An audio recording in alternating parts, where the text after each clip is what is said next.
दोस्तों, आप सभी के लिए एक लड़की के हवाले से एक बड़ा ही अजीबोगरीब वाक्या लेकर आया हूं। एक मुसलमान लड़की तालाब में नहा रही थी और ऐसे वक्त में एक डाकू की नजर जब उस मुसलमान लड़की के ऊपर पड़ी तो ऐसे वक्त में कौन सा अजीबोगरीब वाक्या देखने को मिला जिसको सुनने के बाद यकीनन आपके रोंगटे खड़े हो जाएंगे और आप हैरान हो जाएंगे कि ये कैसे हो सकता है। इस वाक्य को सुनने के लिए वीडियो को आखिर तक जरूर देखिएगा और वीडियो को लाइक करके चैनल को सब्सक्राइब जरूर कर लीजिएगा। दोस्तों, आप सभी को बता दूं कि बताया जाता है कि किसी गांव के अंदर एक लड़की तालाब में नहा रही थी जो कि मुसलमान थी। वो लड़की बहुत ज्यादा खूबसूरत थी और उसी गांव के करीब एक डाकू रहा करता था और जो गरीब लोगों का माल लूटा करता था। और गांव के अंदर अगर कोई खूबसूरत लड़की उसको नजर आती तो उस लड़की को वो उठा लिया करता था। अक्सर गांव के जो लोग होते थे वो अपनी बेटियों को घर के अंदर छुपा कर रखते थे, लेकिन ये जो लड़की थी ये किसी से डरा नहीं करती थी। यानी अल्लाह तबारक व तआला की जात के ऊपर मुकम्मल यकीन था इसे। और ये लड़की ये बात कहती थी कि मेरी हिफाजत करने वाला सिर्फ अल्लाह है, मुझे घर के अंदर छुप कर बैठने की जरूरत नहीं है। अल्लाह बड़ी शान वाला है और सबसे बड़ा अल्लाह ही है, वो मेरी मदद करेगा। दोस्तों, आप सभी को बता दूं कि जो वो लड़की थी वो तालाब में नहाने के लिए गई थी और ऐसे वक्त में जब डाकू का गुजर हुआ तो वो उसी तालाब से हुआ। और ऐसे वक्त में जब डाकू की नजर उस लड़की पर पड़ी तो वो उस लड़की का दीवाना हो गया। उस जैसी लड़की को आज तक डाकू ने नहीं देखा था और लड़की इतनी खूबसूरत थी कि जिसको देखने के बाद डाकू के दिल के अंदर मोहब्बत जाग उठी और अब डाकू किसी भी हालत में लड़की को पाना चाहता था। आपको बता दूं कि डाकू ने अपने साथियों से ये बात कही कि फौरन ही एक खत लिखो। खत लिखने के बाद उस लड़की के बाप के पास उसे भेज दिया गया। और दोस्तों, आपको बता दूं कि वो खत लेकर डाकू के जो साथी थे वो फौरन ही उस लड़की के घर पहुंचे और वहां जाकर लड़की के बाप को वो खत दिया। दोस्तों, आपको बता दूं कि लड़की के बाप ने जैसे ही वो खत पढ़ा तो ऐसे वक्त में उसके पैरों तले जमीन खिसक गई। यानी आपको बता दूं कि खत के अंदर यही बात लिखी हुई थी। अगर आपको हमारी वीडियो पसंद आती है तो चैनल को सब्सक्राइब करते रहे कि मुझे तुम्हारी बेटी बहुत ज्यादा पसंद आई है, मैं तुम्हारी बेटी का दीवाना हो चुका हूं और इसीलिए आज रात तुम अपने घर को छोड़कर कहीं और चले जाओ। मैं आज रात तुम्हारे घर आऊंगा और तुम्हारी बेटी के साथ रात गुजारूंगा, यानी तुम्हारी बेटी के साथ गुनाह करूंगा। और साथ में यह भी लिखा हुआ था कि अगर तुम छोड़कर नहीं गए तो ऐसे वक्त में तुम्हारे खानदान वालों को कत्ल कर दूंगा। प्यारे दोस्तों, बाप ने जब ऐसी बात सुनी तो उसकी आंखों में आंसू आ गए और वो सोचने लगा कि अब मैं करूं तो क्या करूं। मेरे प्यारे दोस्तों, अब मैं आप सभी को बता दूं कि ऐसे वक्त में उसके दिल में यह बात आई कि हमारे गांव में एक सरदार है, यह हमेशा से हम लोगों की मदद करता रहा है, क्यों ना इस बार जाकर उससे मदद मांगी जाए। तो आप सभी को बता दूं कि वो फौरन ही यानी कि जो उस लड़की का बाप था उस गांव के सरदार के पास जाकर उसने अपनी बात रखी। ऐसे वक्त में जो गांव का सरदार था वो ये बात कहने लगा कि मैं इस मामले में तुम्हारी जरा भी मदद नहीं कर सकता क्योंकि वो डाकू है और बड़ा ही खतरनाक है और मैं ऐसे वक्त में अगर तुम्हारी मदद करूंगा तो वो मेरे खानदान को कत्ल कर देगा। और मेरी भी एक नौजवान बेटी है, अगर उसकी नजर उसके ऊपर पड़ गई तो यकीनन वो उसको भी नहीं छोड़ेगा, इसलिए मैं हरगिज तुम्हारे इस मामले में मदद नहीं कर सकता, मुझे माफ कर दो। और दोस्तों, ऐसे वक्त में जब वो लड़की घर पहुंची तो बाप ने सारा वाकया उसे बताया कि आज तुम्हें दरिया में नहाते हुए उस डाकू ने देख लिया था और अब वो तुम्हारे साथ रात गुजारना चाहता है। और उसने ये बात कही कि अगर मैं यहां से घर छोड़कर नहीं गया तो ऐसे वक्त में वो हमारे तमाम खानदान वालों को कत्ल कर देगा। दोस्तों, ये बात सुनने के बाद वो जो लड़की थी वो ये बात कहने लगी कि अब्बा जान, क्या आप जानते हैं कि मैंने हमेशा ये बात कही है कि आपको घबराने की बिल्कुल जरूरत नहीं है, अल्लाह मेरी हिफाजत करने वाला है और अब तक उसने ही मुझे बचा कर रखा है तो आगे भी वो ऐसे ही बचा कर रखेगा।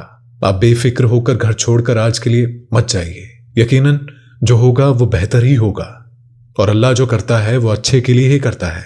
दोस्तों, बाप ने जब अपनी बेटी की ये बातें सुनी तो ऐसे वक्त में वो अपनी बेटी को अल्लाह के भरोसे छोड़कर चला गया और घर से बाहर निकल आया। दोस्तों, चैनल को सब्सक्राइब लाजमी करते रहे। आपको बता दूं कि जब रात का वक्त आया तो ऐसे वक्त में वो डाकू लड़की के घर पहुंचा और पहुंचने के बाद जब वो लड़की के करीब पहुंचने लगा तो ऐसे वक्त में बराबर वाले घर में एक लड़की कुरान मजीद की तिलावत कर रही थी और उसकी आवाज आने लगी जिसका तर्जुमा ये था कि कोई मुझसे माफी मांगने वाला, मैं बड़ा करीम हूं, मैं बड़ा रहीम हूं, मैं हूं बड़ा माफ करने वाला। दोस्तों, कुरान की इन आयतों को सुनने के बाद वो जो डाकू था वो कांपने लगा और वो बहुत ज्यादा परेशानी के आलम में आ गया और उस वक्त लड़की से ये बात कही कि हरगिज मैं तुम्हारे साथ गुनाह नहीं कर सकता। लड़की ये बात कहने लगी कि ऐसी क्या बात हो गई कि तू जो आज गुनाह करने के लिए आया था लेकिन तू किसी वजह से रुक गया। तो दोस्तों, ये बात सुनने के बाद वो डाकू ये बात कहने लगा कि मुझे अल्लाह का खौफ सता रहा है, यानी मैं इतना बड़ा गुनहगार हूं कि आखिरात में मेरा क्या हाल होगा। अल्लाह तो बड़ा माफ करने वाला है मैंने अब तक जितने भी गुनाह किए हैं मैं सबसे तौबा करता हूं और आज के बाद कोई गुनाह नहीं करूंगा, किसी का हक नहीं मारूंगा, किसी लड़की के ऊपर गंदी नजर नहीं डालूंगा। दोस्तों ये बात कहता हुआ फौरन ही वो घर से बाहर आ गया। डाकुओं के साथी ने जब उसे ऐसी हालत में देखा तो वो हैरान हुए और ये बात कहने लगे कि आपको किस चीज का खौफ सता रहा है, आपसे दुनिया डरती है और आप किस तरह डर रहे हैं। तो उस वक्त डाकू कहने लगा कि मुझे किसी का खौफ नहीं है सिवाय अल्लाह तबारक व ताला के, जो बादशाहों का बादशाह है। मैंने आज सच्चे दिल से तौबा कर ली है क्योंकि मुझे मालूम हो चुका है कि अल्लाह बड़ा माफ करने वाला है, बड़े से बड़े गुनाहों को माफ कर देता है। इसलिए मैंने सच्ची तौबा कर ली है और आज के बाद मैं कभी भी किसी लड़की की तरफ गंदी नजर नहीं डालूंगा और आज के बाद कभी किसी गरीब का हक नहीं मारूंगा। दोस्तों इतना सोचने के बाद उसके दिल में यह ख्याल आने लगा कि अल्लाह तबारक व ताला मुझे क्यों माफ करेगा, मैंने तो गरीबों का हक लूटा है, तमाम जितने लोगों का मैंने हक लूटा है उन सब का सामान वापस कर देना चाहिए। और ये बात सोचते ही सबसे पहले उसके दिल में एक यहूदी तिजारती का ख्याल आया और जब यहूदी तिजारती ने डाकू को देखा तो ये बात कहने लगा कि अब क्यों आए हो, सब कुछ तो तुम लूट चुके हो, अब क्या मुझे भी लूट कर ले जाओगे। तो उस वक्त डाकू कहने लगा हरगिज नहीं, अब मैं तुम्हें लूटने के लिए नहीं आया हूं, बल्कि मैं जो तुम्हारा सामान लूट कर ले गया था वो तमाम सामान वापस लौटाने के लिए आया हूं। मैंने सच्चे दिल से तौबा कर ली है क्योंकि अल्लाह तबारक व ताला बड़ा करीम है, बड़ा रहीम है, वो सबको माफ करने वाला है।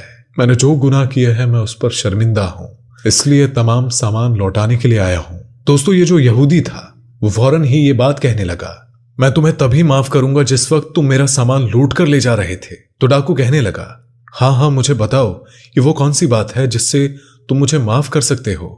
दोस्तों उसके बाद उस यहूदी ने ये बात कही कि सामने जो टोकरी रखी हुई है उसके अंदर जो सोने की अशर्फियां रखी हुई है वो अशर्फियां लेकर आ जाओ। तो दोस्तों आपको बता दूं कि वो जो डाकू था वो फौरन ही टोकरी के पास गया और उस टोकरी से जाकर वो सोने की अशर्फियां जो थी उसको लेकर आ गया। और दोस्तों जैसे उस यहूदी ने सोने की अशर्फियों को देखा तो ये बात कहने लगा कि मैं भी कलमा पढ़कर मुसलमान होना चाहता हूं। ये बात सुनने के बाद डाकू जो था वो बड़ा ही हैरान हुआ कि भला ऐसी क्या बात हो गई, तुम तो यहूदी हो, तुम क्यों मुसलमान होना चाहते हो, ऐसी क्या बात हो गई, मुझे बताओ। दोस्तों ऐसे वक्त में यहूदी कहने लगा कि दरअसल आखिरी नबी यानी पैगंबर हजरत मोहम्मद सल्लल्लाहु अलैहि वसल्लम ने इरशाद फरमाया था कि अगर किसी शख्स पे अल्लाह तबारक व ताला राजी हो जाए और वो उस वक्त सच्ची तौबा कर लेता है तो अगर वो शख्स मिट्टी को भी छू ले तो वो भी सोने का बन जाती है। दरअसल जिस टोकरी के अंदर तुम्हें सोने की अशर्फियां लाने को मैंने कहा था उस टोकरी के अंदर एक भी अशर्फिया नहीं थी। दरअसल उसके अंदर तो सांप रखा हुआ था और मैं तो ये जानना चाहता था कि अगर तुम्हारी तौबा कबूल हो चुकी है तो वो जो सांप है वो सोने की अशर्फियों में तब्दील हो जाएगा और अगर तुम्हारी तौबा कबूल नहीं हुई तो ऐसे वक्त में वो सांप तुम्हें डस लेगा। लेकिन प्यारे आका हजरत मोहम्मद सल्लल्लाहु अलैहि वसल्लम की बात बिल्कुल सही साबित हुई, यानी कि तुम यकीन के साथ उस टोकरी को उठाने के लिए गए थे और अब उसके अंदर अशर्फी है और अल्लाह तबारक व ताला ने तुम्हारी तौबा कबूल कर लिया है और अल्लाह नहीं चाहता था कि किसी भी तरीके से तुम्हें वो सांप नुकसान पहुंचा सके। अब इस चीज से अंदाजा हो चुका है कि अल्लाह तबारक व ताला ने तुम्हारे सारे गुनाहों को माफ कर दिया है, तुम्हारी तौबा को कबूल कर लिया है, इसीलिए मैं इस्लाम कबूल करना चाहता हूं। तो दोस्तों इस तरीके से एक यहूदी ने इस्लाम कबूल कर लिया। दोस्तों जो सच्चे दिल से तौबा कर लेता है तो अल्लाह तबारक व ताला उसकी तौबा को जरूर कबूल करता है और इसी तरीके से उसे माफ कर देता है। दोस्तों आज की वीडियो में बस इतना ही। अगर आपको ये वीडियो जरा भी अच्छी लगी हो तो इस वीडियो को एक लाइक करके हमारे चैनल को सब्सक्राइब जरूर कर लीजिएगा। अस्सलामु अलैकुम।